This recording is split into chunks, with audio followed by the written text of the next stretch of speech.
So this was something that happened a couple years ago. I was out doing a shoot for Animal Jam, which is an online video game, and it's a world where you become an animal to play.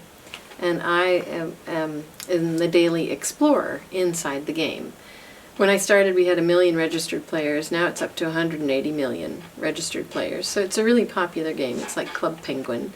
It's for 6 to 11-year-olds.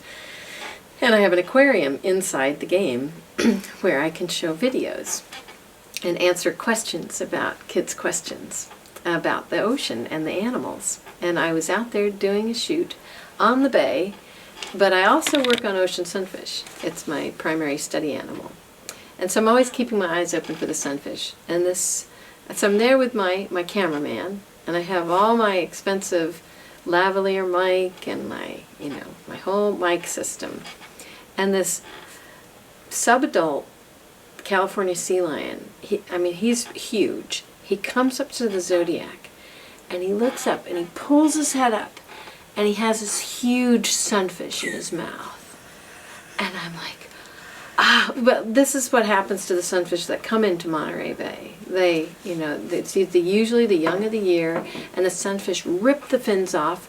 They fashion it into these perfect little gray frisbees, and then they toss it between themselves. And this is ultimate frisbee sea lion style. Super fun for the sea lions, not so fun for the sunfish, because they end up dying. The seagulls peck their eyes out, and then they sink to the seafloor, and they get eaten by the sea stars, which is a really unceremonious way to die. I saw one, face plant in an urticina, a fish-eating anemone. I mean, if that's not insult to injury, I don't know what is. And so, the self-respecting huge fish being eaten by an anemone. Anyway, so the sea lion, he shows me this big sunfish. It's like he's showing off, right for the camera. And then he drops it.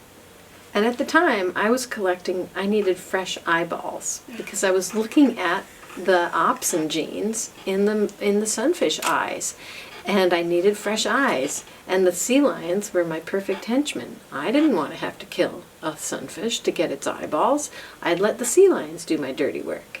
And I get all sorts of samples from them by, ripping the fins off, they wash up, and then I get to sample the fish without having to kill it. So this sea lion, he drops the fish momentarily, and he's huge. And I'm like, oh, look, and the fish turns over, and it's got this one eye left, and the fish is going to die. And I couldn't help myself. I just jump in. I have all the expensive camera gear, all the stuff on me, lavalier, everything. And I jump in, and I get the fish, and I get the eyeball, and I'm so happy. And meanwhile, my camera guy is looking at me, because it's his gear, and he's like horrified. And I say, oh no. So that was how I ended up paying about $600 for one sunfish fresh eyeball. But it was worth it, I guess. So that was my, science for the sake of the show. Yeah. But I just had to get that eyeball. It's really hard to get the eyeballs, because when the sunfish wash up, which they do in the pelagic period, October, a lot of the offshore species come in.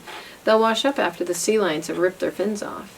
And then if they're fresh, I can get all sorts of great tissues. But usually the seagulls will come in and eat the eyes first.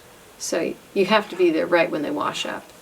But this time I'd gotten a really fresh, big eyeball. But I paid the price.